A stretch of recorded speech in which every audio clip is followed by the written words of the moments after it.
Hello and welcome to the 2022 Central Coast Writers Festival. Woohoo! So my name is Sarah Malik and I'm your host for today.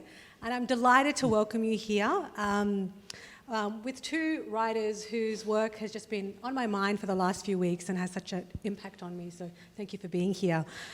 So before we start, I would like to acknowledge the traditional custodians of the land in which we are gathered here today. And I pay my respect to elders past, present and future. And I extend this respect to all First Nations people here today. So firstly, I'd like to introduce my incredible guest today. We've got Antoinette Lattouf. Antoinette is a media personality, diversity advocate and mum of two daughters. She's a multi-award-winning journalist who co-founded Media Diversity Australia, a not-for-profit advocating for more cultural and linguistic diversity in the media. In 2019, Antoinette was among AFR's 100 Women of Influence, and in 2021, she was awarded a Women's Agenda Leadership Award and B&T Women in Media's Champion of Change. Her book, How to Lose Friends and Influence White People, here it is. That's the usual reaction I get.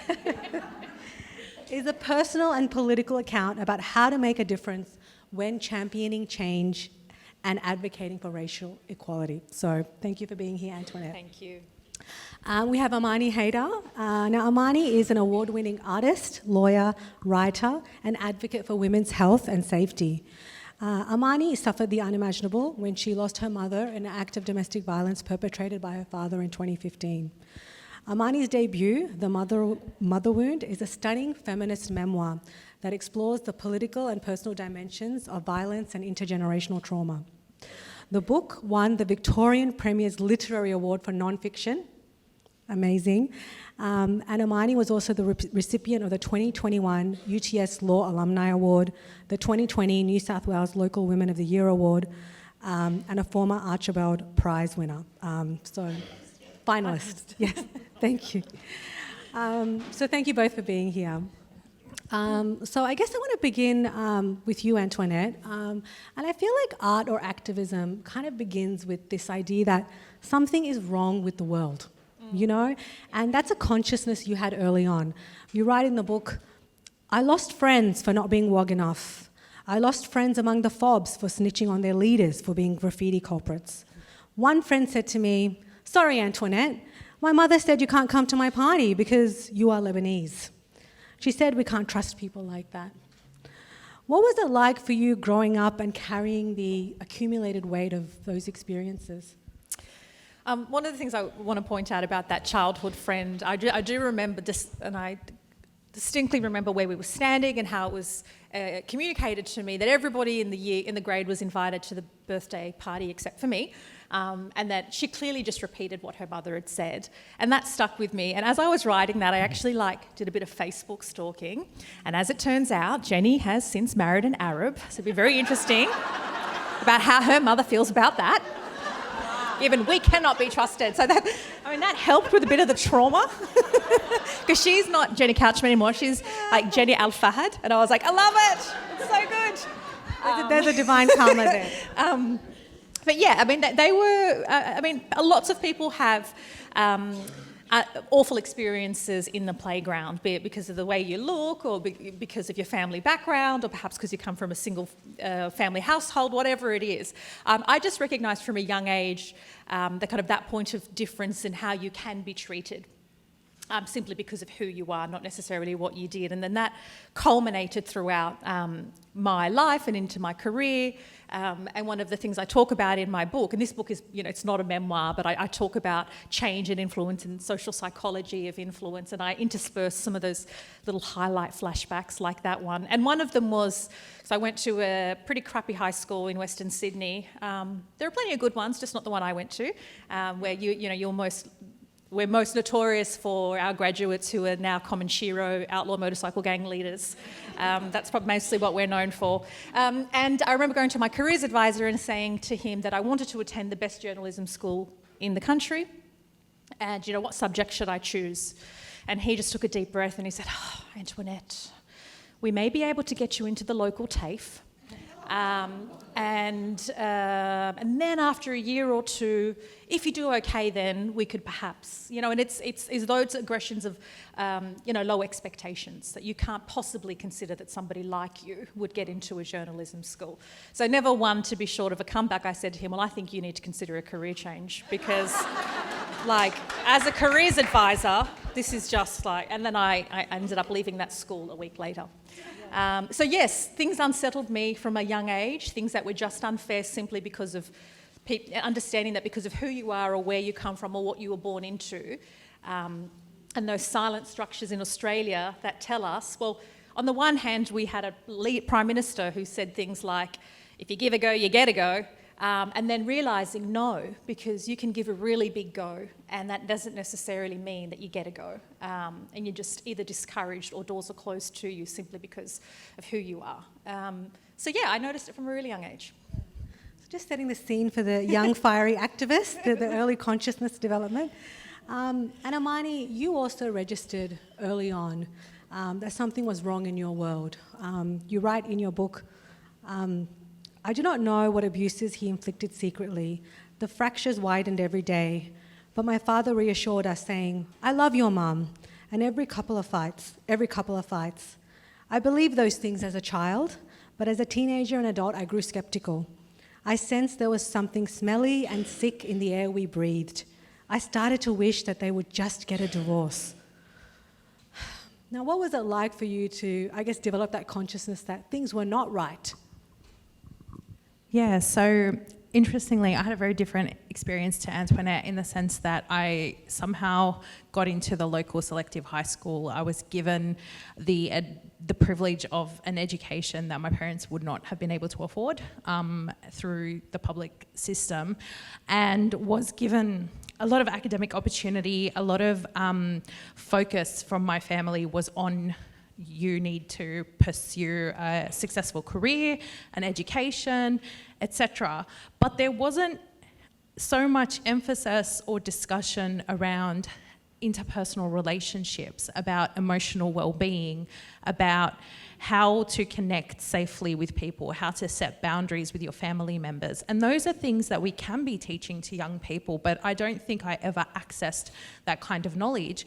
And I think in addition to feeling just a general sense of shame and taboo and privacy and loyalty to your loved ones that any child feels, I felt that if I was open about anything I'd seen at home that didn't seem right, or if I questioned it, people were going to assume that that was because of my cultural heritage and it was just going to make it worse for me amongst my friends at school, in a school where there were hardly any Lebanese students or hardly any Muslim students.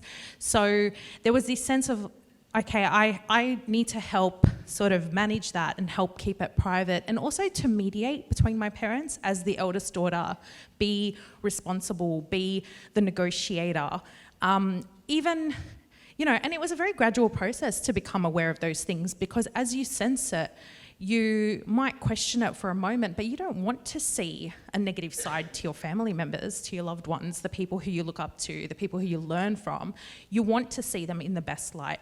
And I also didn't have enough literacy around emotional abuse and coercive control and psychological abuse to articulate those things. And it wasn't provided to us in our education at school when we talked about relationships, when we talked about women's health in PDHPE, for example. There were opportunities to talk about boundaries and relationships and what a healthy relationship looks like.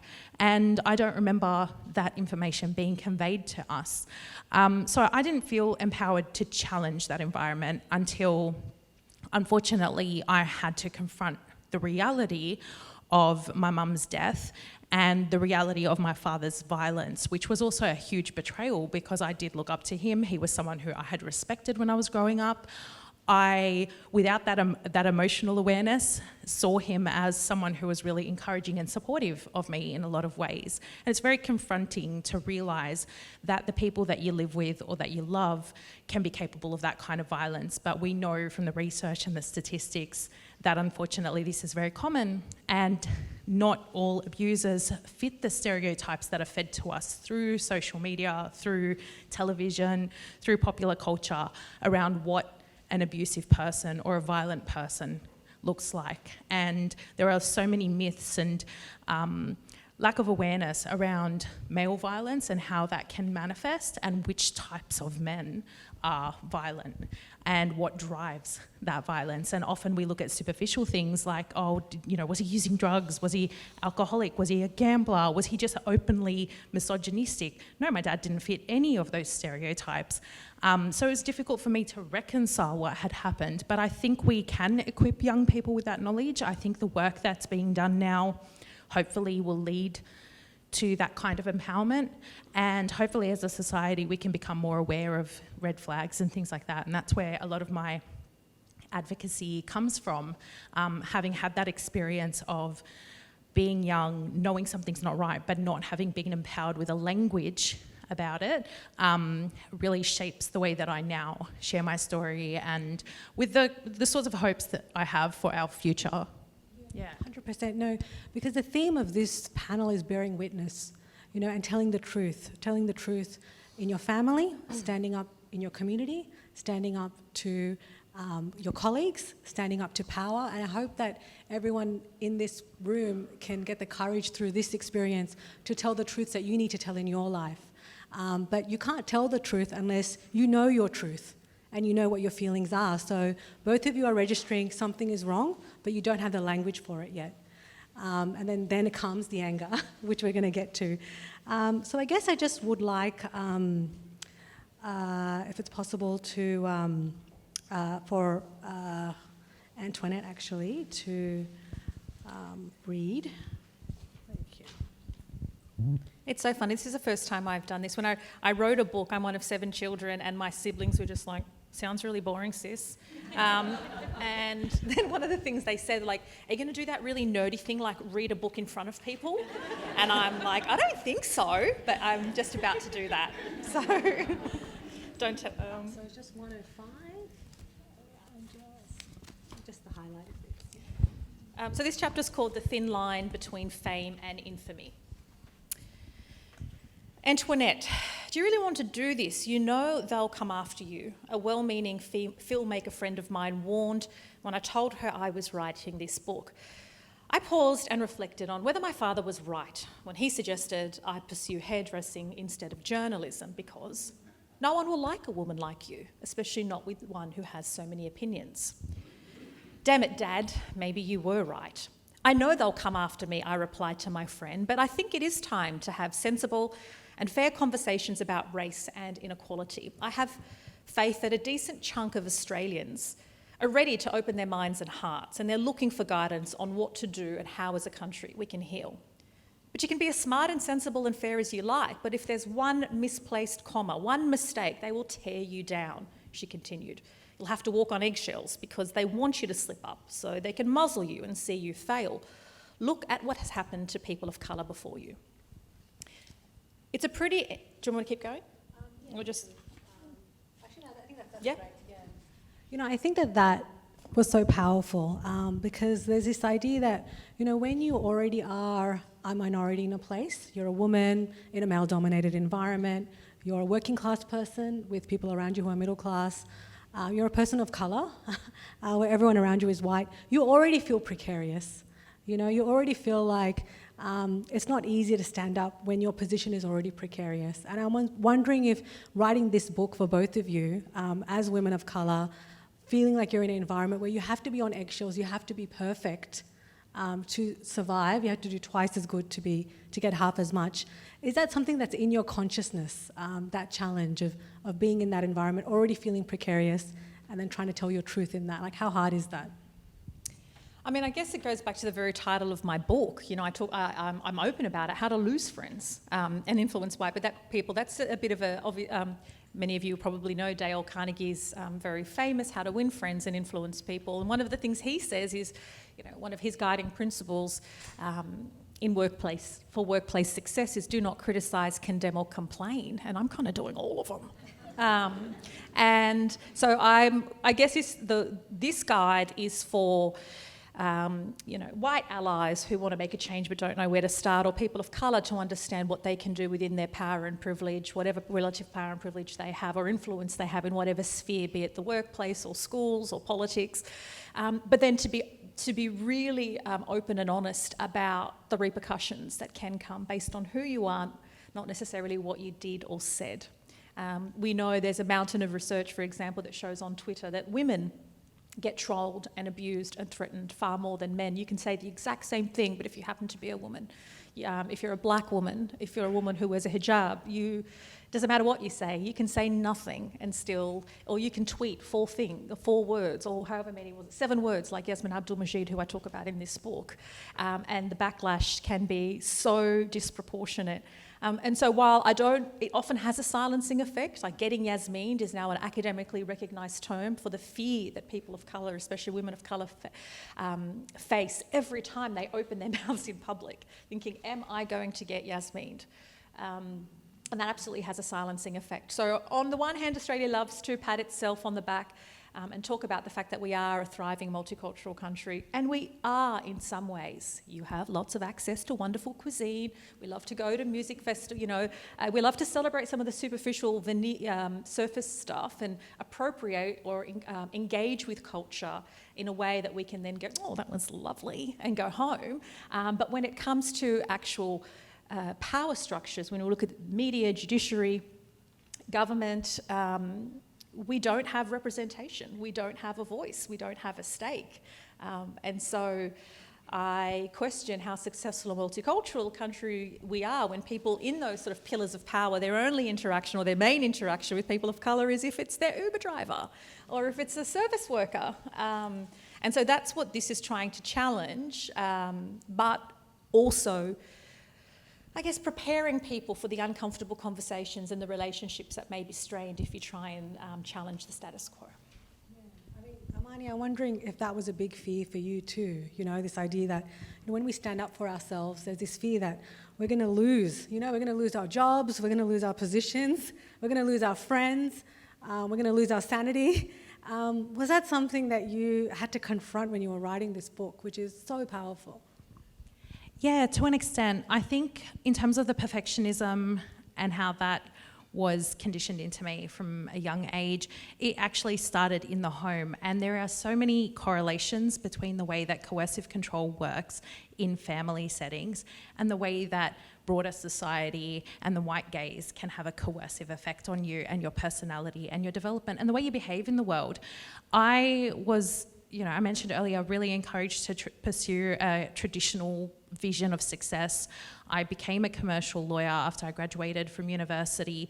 I was practicing in courtrooms. I was not visibly Muslim at the time, so I was welcomed into a lot of spaces where there was immense privilege. I was able to be at meetings. I was able to be at meetings with some of the most highly paid barristers in the country. I was able to sit in on proceedings in the High Court and experience things from that perspective, whilst also feeling like a bit of a secret outsider during that time. I've done a bit of writing about that in other places, and I touch on it in my book.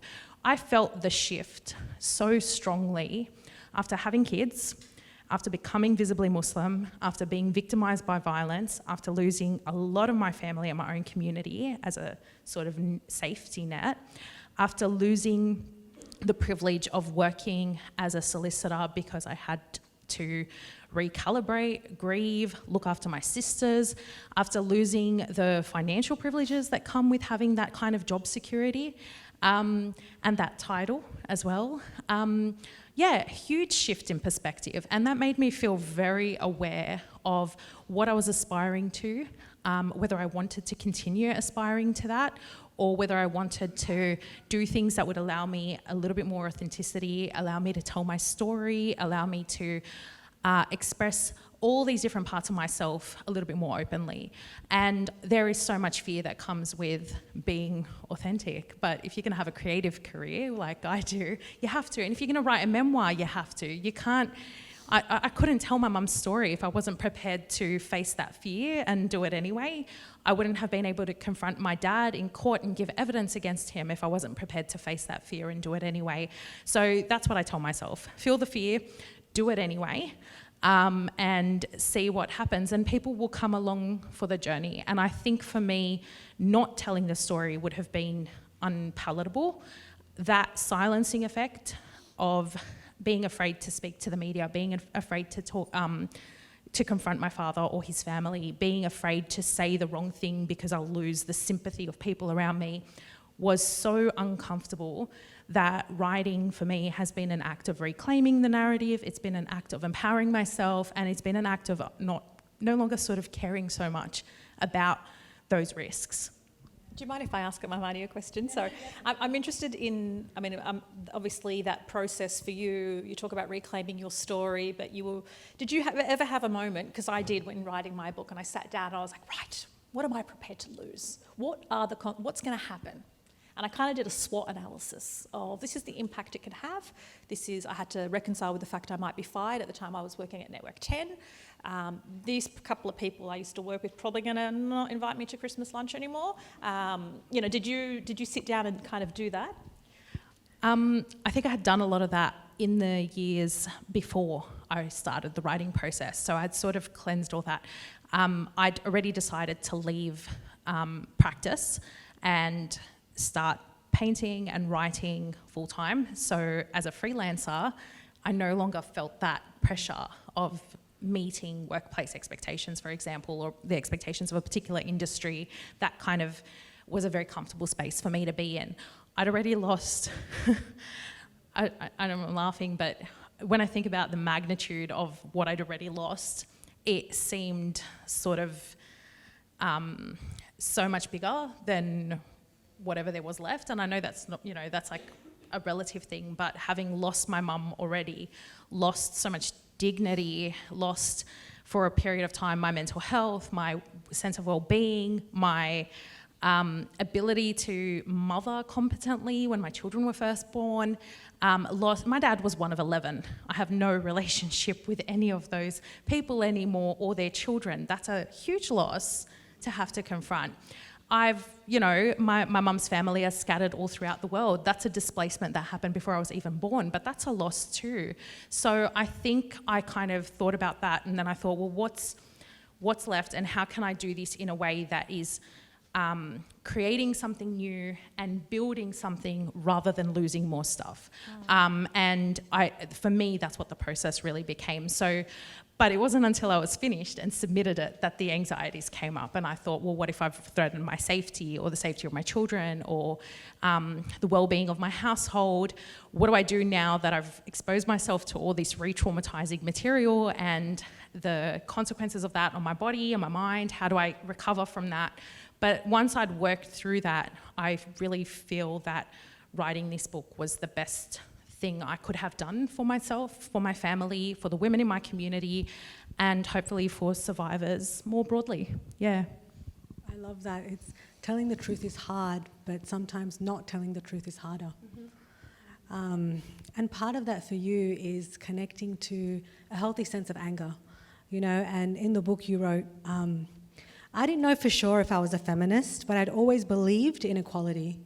My friends and I had never been given permission to sound angry. And radical feminism, we weren't allowed to be radical. We were the subjects of de-radicalization. My education, my job, my role in the family, they all needed me to be a likable Arab Muslim woman, not a radical one. Now, I think there is this feeling that, women, people of color, we're told to be quiet, to stay in our place, and smile. To smile, please smile. And so that anger is often minimized, it's gaslighted, it's seen as aggressive and monstrous. So I guess, how did you connect with your sense of anger in a way that helped you reclaim your power? So initially, I had a sense of shame around some of the anger that I was feeling. I thought, maybe this is too much anger, maybe this is inappropriate. Should I be more patient? Should I be more understanding? But the more I thought about my grief and the more I processed it, and I also have to acknowledge the privilege of having access to really good support and counselling, which I had, and not everyone has that experience, and sometimes it comes down to a matter of luck, whether or not you have a positive therapeutic encounter or not. And that can be really definitive when you're healing from trauma, because it's that initial experience with a counsellor and being validated and heard that's really going to shape your recovery journey. And I had that from my beautiful counsellor, Jan, who worked at the Homicide Victims Support Group at the time, who didn't stigmatise my anger. She validated it and she gave me ways to express it. She gave me a journal and said, why don't you write about it? If you feel that it's unhealthy or you're not sure how to express it or you don't... I had concern about burdening my sisters. I felt like I needed to be the supportive one. I felt a real concern about how anger would affect my baby. I was 5 months pregnant at the time that my mum was murdered, and was really worried about how those chemicals would affect my child. So I needed a healthy outlet, and I was given that. She gave me a journal and she said, journal and give it an allocated time each day. Allow it to actually happen. And learning to express my anger and validate it was so important. Accessing resources about the importance of not feeling shame for someone else's actions was really validating. Connecting with other survivors was so validating. Meeting women who were working with victim survivors, who were doing feminist work, who were doing care work, was really validating. So I don't ever want to make it sound like you can be resilient on your own, or that you can just naturally know how to cope with your anger. We get so much negative messaging about anger as women and as women of colour, and also as victims of crime, because there's a lot of research by victimologists about how quickly people disengage from victims if they don't behave in a way that fits what we like to see. And it's because crime victimisation kind of disgusts us, and our mind wants to find a way to say, that can't possibly happen to me because I'm not like her. And we are searching for a way to escape feeling that pain that person is feeling, or escape having to sit with their grief. So you encounter a lot of judgment as a victim of crime, and you feel an immense pressure to be graceful and eloquent and put together all the time, but you're not always like that, and you need space for that anger to emerge.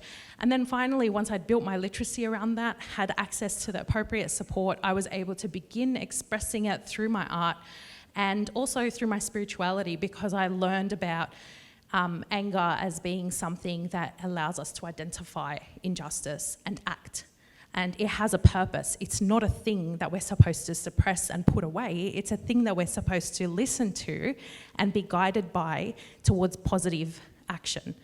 And I think that for me was also a pivotal thing to learn. But, I'm still learning things about my own anger, learning things about the power of it. I think it's an incredible thing to learn to harness. And I'm always a little bit unsettled when I meet people who are ashamed of being angry about something. I say, no, what's underlying that? What's triggering that feeling of anger? And can you do something? What's a productive thing that you can really do to allow that to come up and to affect change? I thought that was very powerful, your approach to anger. And yeah, when you're a woman and a woman of colour, often there is this feeling that you can't be angry or you have to act in a certain way, and that comes from a deep conditioning. And there's a powerful scene in your book, Antoinette, as well, and you're so vulnerable in this, where you're this young, fiery activist, you're a young girl trying to make a difference in your school, and the punishment for that is so swift, you being this young woman who is trying to make changes, and then at the formal, you can laugh at it now, Awful, but funny. you are voted as most likely to die a virgin by the students at your school. Yes. So you know how there were like Miss, like the prom queen and stuff, like Miss Popular and most like Miss Sporty and whatever. This is in year 10. It was really funny. I mean, it's not funny. There was this line you wrote. Years later, that same feeling would wash over me many times, and I would witness it envelop others. More than a harsh joke, this was a form of punishment for daring to challenge the natural order. Yeah, I think it was because I won 2 awards that night. So one was most likely to change the world, and the other one was then most likely to die a virgin. And it was almost this like little message that, well, if you challenge the natural order, it's going to make you unpopular. You cannot be liked. And so I guess that was just a little taste of what was to come. In my final chapter, I talk about challenging hate without becoming a hater. And it can be really frustrating. And I speak to a lot of Indigenous thinkers and other people who have advocated for racial equality and diversity and inclusion about the frustrations and the setbacks and the unfair things that have happened and how you navigate being rightfully angry about something without allowing it to manifest into hate and then behaving in the sorts of ways that you're trying to challenge. And it can be really tricky. But one of the things similar to what you've mentioned, Amani, is that hate is a natural emotion, and it's something we shouldn't be afraid of. We should express it in ways that serve our purpose. In terms of advocacy and being an ally, some of the pointers from people who've experienced spending years and years of advocacy or allyship was to have a support network. You're not alone in this. Change doesn't come from one miraculous person. Like, we like to look at our history books and think, this one person did this. It's like, well, yes, this one person had a pivotal role, but it was shifts to powers take time and it involves a lot of people. So we may remember Rosa Parks or Eddie Mabo. They were instrumental people that history books remember, but they didn't do this on their own. And had Rosa Parks taken a break for 3 months because her mental health required it and come back to advocacy, she still would have been effective, and perhaps she did, we just don't know. And so, yeah, it's this really interesting kind of phenomenon, but allowing hate to just sit there and not do something with it. And I can't speak for you, Amani, but it seems as though you've used sort of the anger, sorry, not hate, you've used the anger to go, okay, well, what am I going to do to change the narrative, to be a domestic violence advocate? And I think it's okay to be angry about injustices. We should be angry. I think we saw in the election that women were angry about being ignored. Harnessing that anger into something that can bring about change, I think, is really healthy, but allowing it to overwhelm you and to stifle you and to render you, completely unable to move or to behave or to shift things, that can be really paralysing. But it was absolutely true about certain people are allowed to show anger in different ways. So the not-for-profit I co-founded, which I'm no longer part of operationally because I'm also, a journalist who content creates. I've moved away from that, but one of our advisory board members is also on the SBS board. And she relayed to me recently that one of the board members, this is our multicultural broadcaster, has said, oh, Antoinette Lattouf, she's that bomb thrower. In reference to me. And I was like, bomb thrower? Like so many racial connotations there that are so wrong. And secondly, if that was a white dude called Richard, and sorry if there are any Richards in the room, lovely name, but they would have been like, oh, isn't that an impressive leader? What a resilient, what a trailblazer, what a leader, the terms would have been completely different. They wouldn't have reduced me to some kind of Middle Eastern act of violence. Yes. And this is from our multicultural broadcaster. That's fascinating, and like you said, what those kids did at school, or, the white man could be the commanding leader, but you're the bomb thrower, and so that is a consciousness that you have to live with. And I loved your idea of taking breaks, to be able to recalibrate as well as part of the journey in activism. Now, Amani, we had a chat about this beforehand, and I guess the title of this talk, Bearing Witness, is quite resonant because, Islamically, there's a quote in the Quran which talks about the importance of bearing witness, and it goes something like this, which says, uphold justice and bear witness, even if it is against yourselves, your parents, or your close relatives. And I mention that because spirituality is a big theme in your book. Even when you are listening to an imam basically shaming you in front of a congregation and saying, oh, these westernized women who initiate divorce and embarrass their husbands by involving police. Even when you're listening to that, there's this bigger spirituality that you connect with. And I love that so much. And you say this in the book, patriarchy has taken so much from women. It chips away at our confidence, it muffles our voices. Those of us who rely on religion or spirituality to navigate these challenges, we do not want to be told that we should also let patriarchy take our faith. To suggest our faith makes us complicit in our own oppression and that we should therefore abandon it, is a form of victim blaming. So this idea of truth-telling or bearing witness, it really has a big spiritual component for you, doesn't it?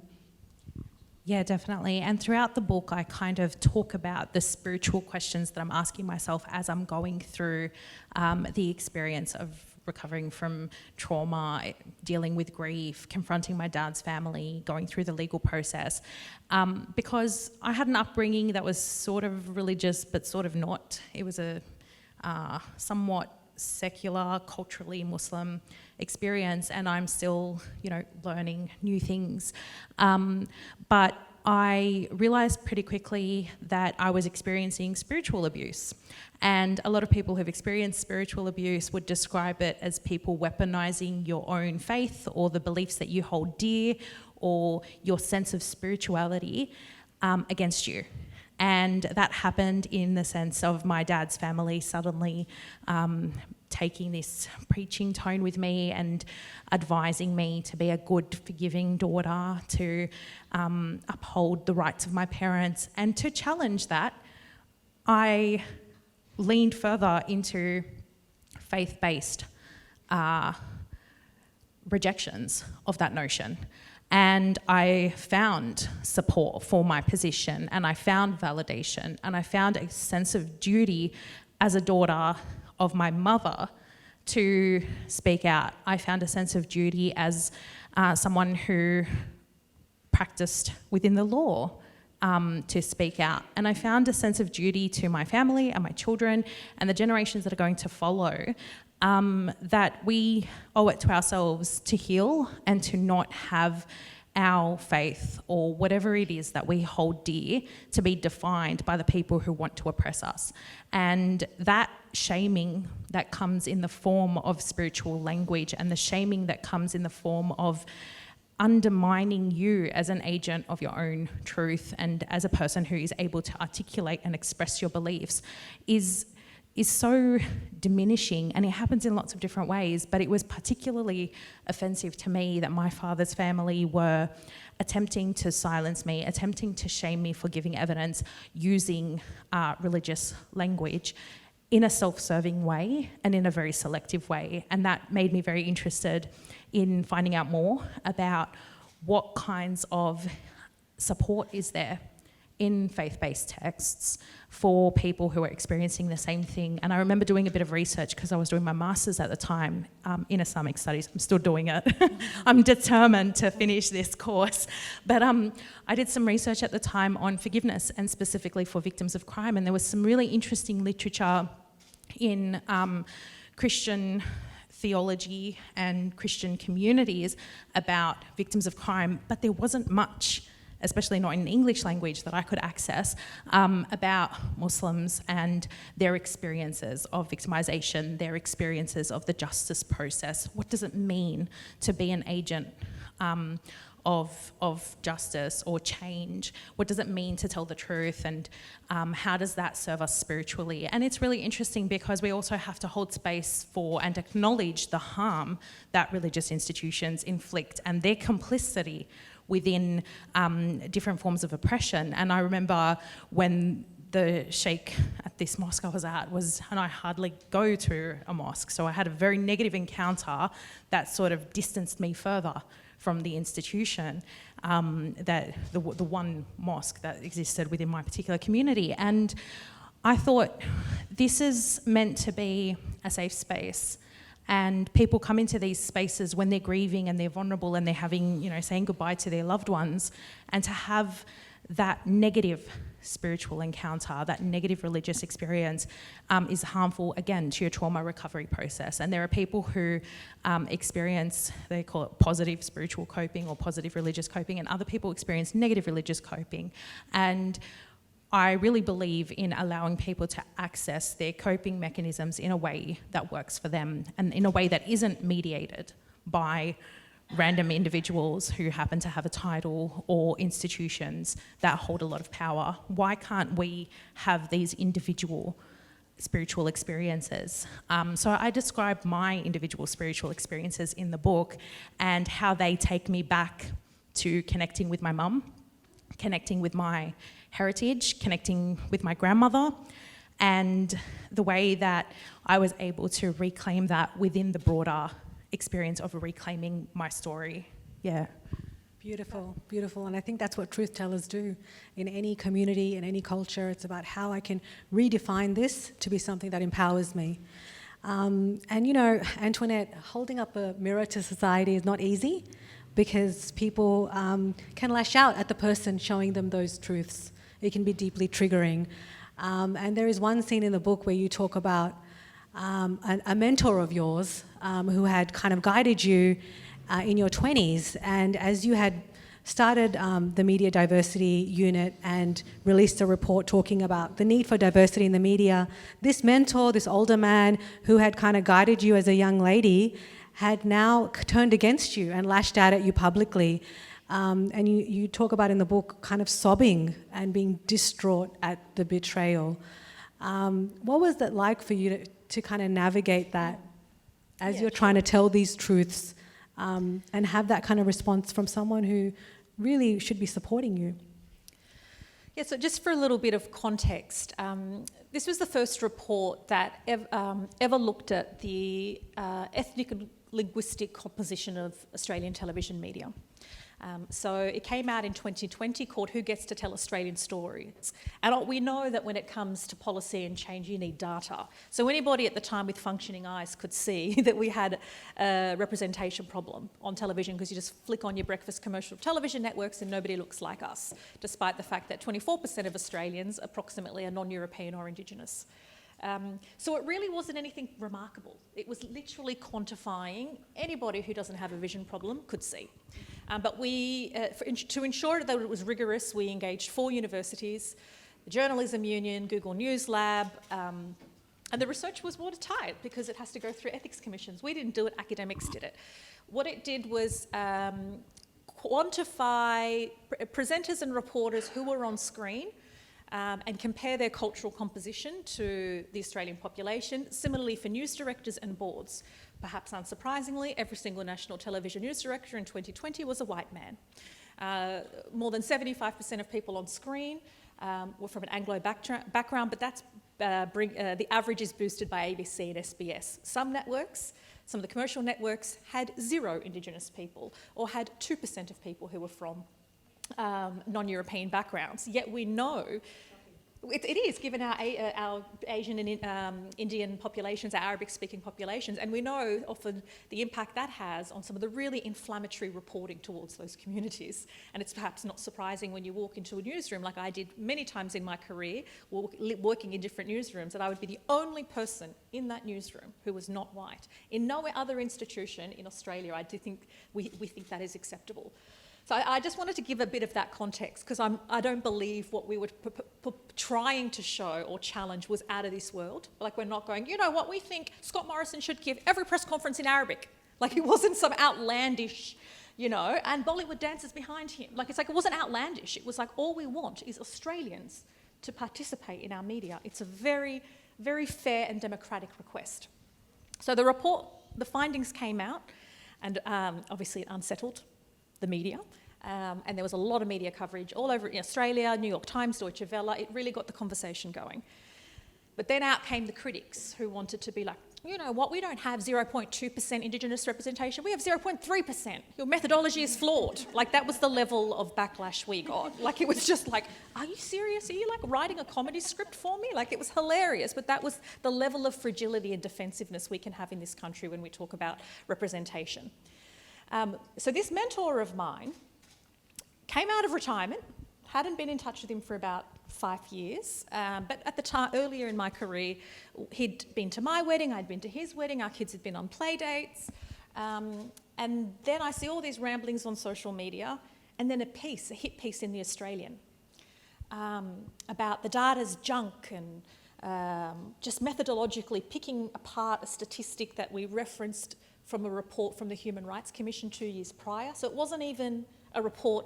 It was the most red herring error because I'm like, are you disputing the fact that when you put on national television, at the time, every single breakfast television program from Sunrise to ABC Breakfast was 100% Anglo? That is indisputable. Like, that is what we woke up to as Australians. It's indisputable and it's not okay, because you just go to BBC, CNN, nowhere else in the world did that other than Australia. How it was some silly red herring that was enough to anger this man and bring him out of his retirement. This is at a time that Me Too had taken off, Black Lives Matter had taken off, and I was like, is this what you're fighting for? Is this the injustice that will bring you out of retirement? To go, well, I'm not even, it's so silly, the red herring from a report that came out 2 years earlier, nothing to do with our research. And then it made me think, like, why is this happening? Why would he do that? And the only thing I could think was, I had a bit of power, and that must have unsettled him. I had a voice, and that must have just been really unsettling. And maybe he liked me as the young aspiring girl who was, yes, the mentee, who was, ambitious, and I could guide her. And all of a sudden, challenging something that is very, I don't think it's a radical want to have a voice in our democracy. Yeah, I thought that was really powerful because... And it just hurt. It must, really hurt. I think it did. It was devastating, that scene. And so it's not just, you're trying to stand up to things, and there's the critics you think you will get.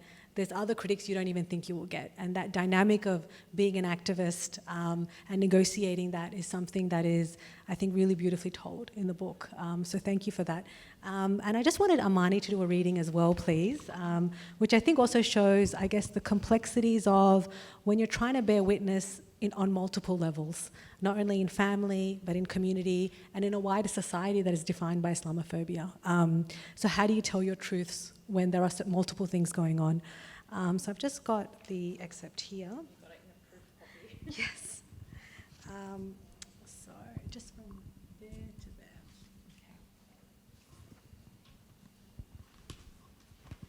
That whole... Yeah. Okay. The gum trees and houses were already sunset pink when I opened the door, wondering who could possibly be coming to see us. A slender blonde girl was standing on the porch. She introduced herself as being from this channel and that show, working with that presenter. The presenter wanted to work together on an episode about the murder. I nodded. Thank you, I said. But what would you do about the Islamophobia? Because my sisters and I aren't allowed to just grieve and have opinions like everybody else would. Her mouth turned into a little O. Well, that usually just happens online after the show is done. We don't have to post it. It's better we speak to you than your father's family. I saw them at court today. I had no idea what to say. The show itself had been part of the problem for years, and what on earth could Dad's family have to say that would contribute meaningfully to a conversation about domestic violence? Sorry, but I'm not sure what the point would be right now. We're tired.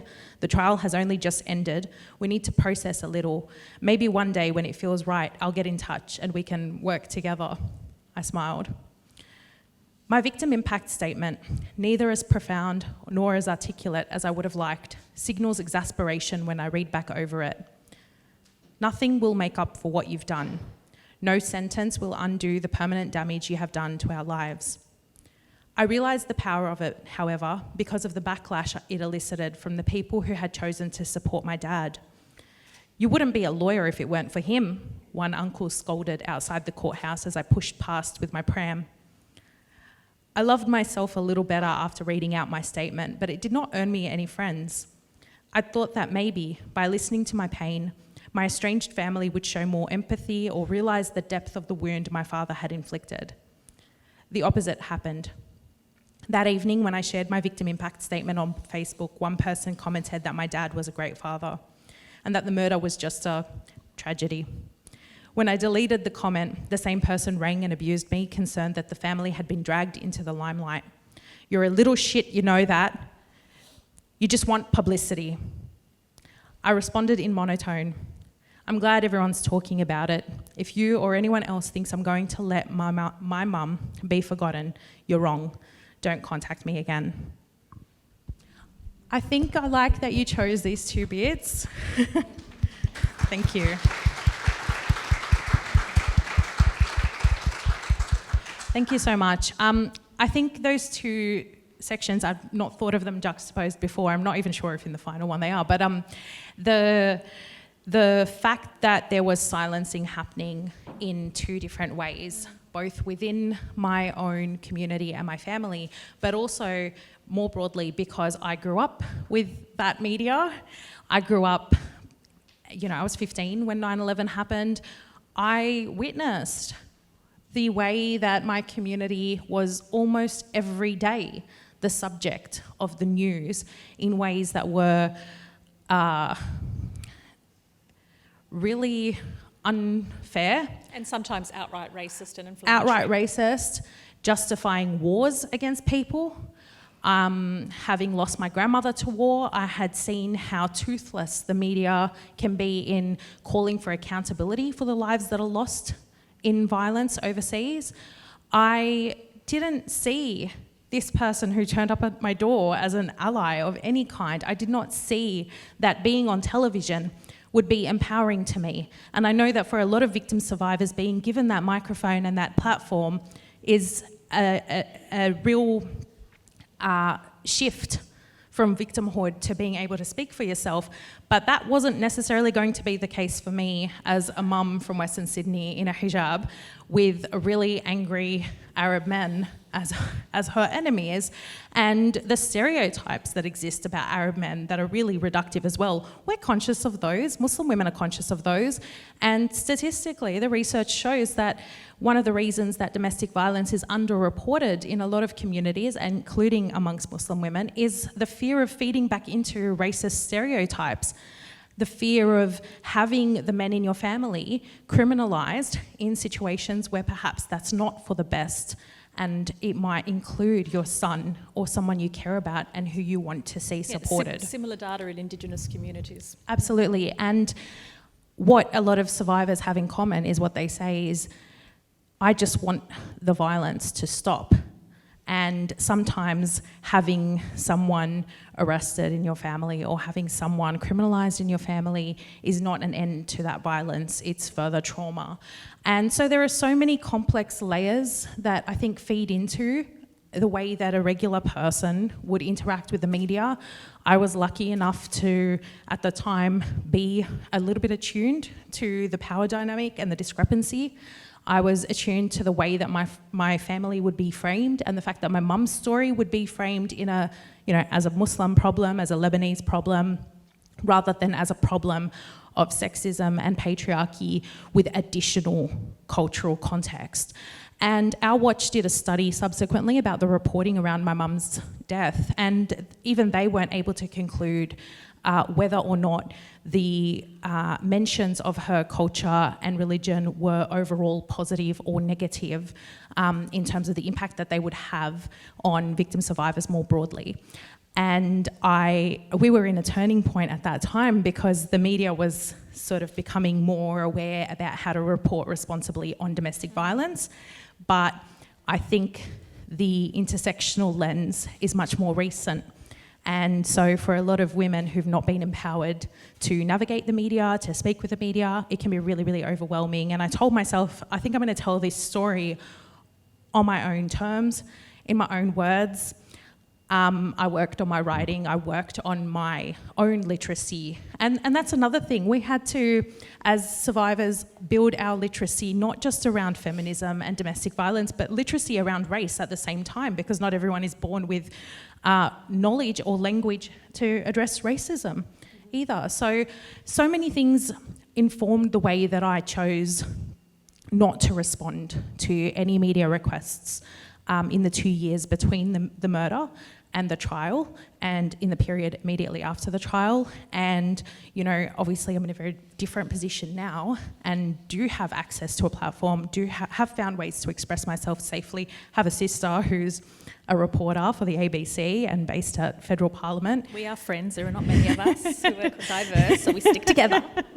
Yeah, so and having that is incredibly empowering for communities. And I think that speaks to what you've talked about, like seeing that representation. Then when you have that crisis in your life or that issue that you need to advocate for, the media becomes something accessible rather than being an additional threat. Yeah. And I think you say it beautifully in the book. Many of us want to critique patriarchy, to talk frankly about how rigid gender roles and inequality fuel violence and abuse. We're also worried about how our stories will feed the racists or invite family disapproval, victim blaming, and slander.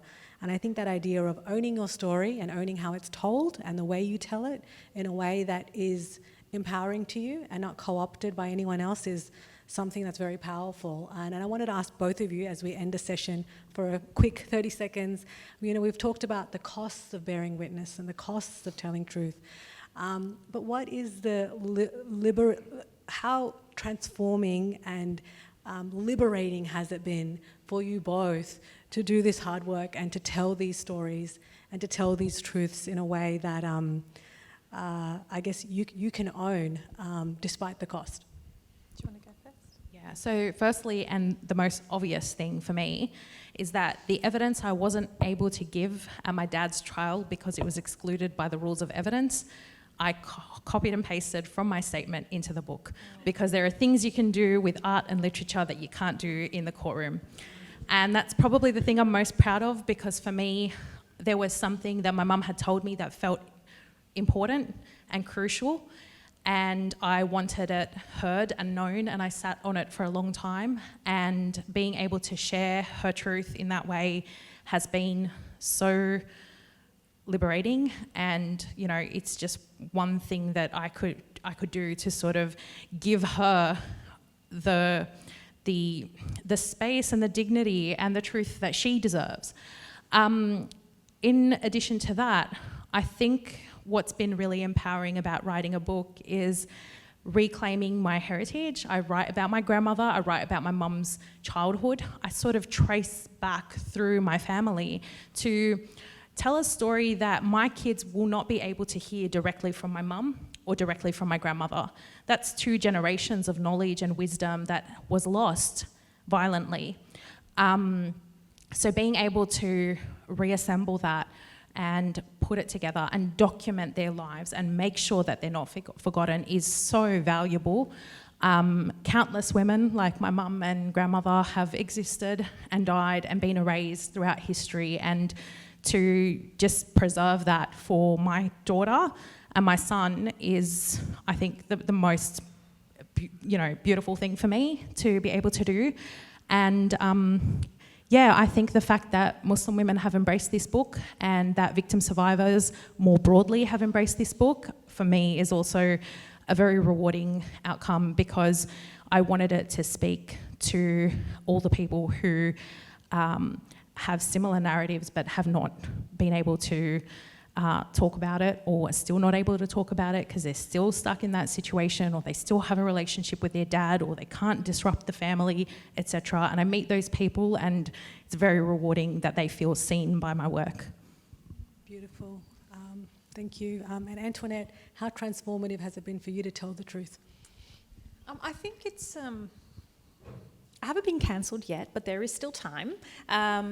So I guess for me, I see Australia's at a bit of a fork in the road. We do have a history, very foundations of this country with its brutal colonisation founded on racial injustice, and in many ways power structures preserved in that way.